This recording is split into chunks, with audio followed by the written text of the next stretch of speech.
Simulate the universe, starting with speed through Greece. Chapter 1. Splash. A basin of cold water poured over his head in the darkness. Under the assault of the biting cold, the consciousness of this body gradually began to revive. Before he could even open his eyelids, a voice filled with disgust and indifference already reached his ears. If you're not dead, hurry up and get up. Snap out of it, you servus, Latin for slave, also meaning a talking tool. What? A voice. His consciousness gradually cleared. Before he could figure out the situation.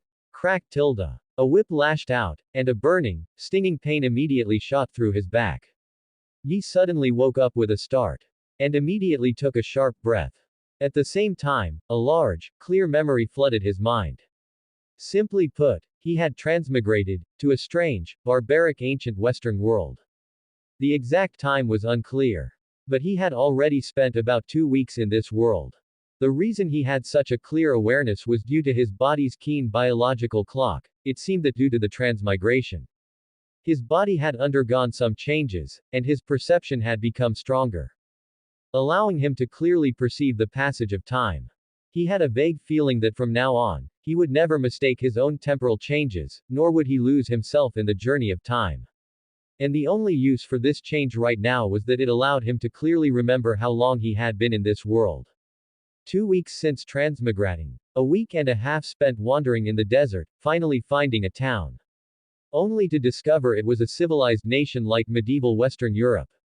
He hadn't even determined what era he had arrived in, or if it was simply a completely fictional otherworld. After that, Yi, due to his handsome Eastern face, which was different from the locals, was captured by malicious slave traders and sold to a slave owner. Due to prolonged lack of food and dehydration, he fell into a coma, sleeping for 3 days. Fortunately, his body seemed to have been strengthened during the transmigration, and his vitality was extremely tenacious, allowing him to persist for so long without falling into too much danger. And during the time he was asleep, no one came to attend to him. Until, the slave owner who bought him seemed to finally remember that he had a rare Eastern-faced slave. Although his body did not look strong or robust, his handsome face and unique exotic charm would surely be favored by many rich women, and even big lords with peculiar tastes. The slave owner who bought him had the intention of offering him to nobles and reselling him for a good price.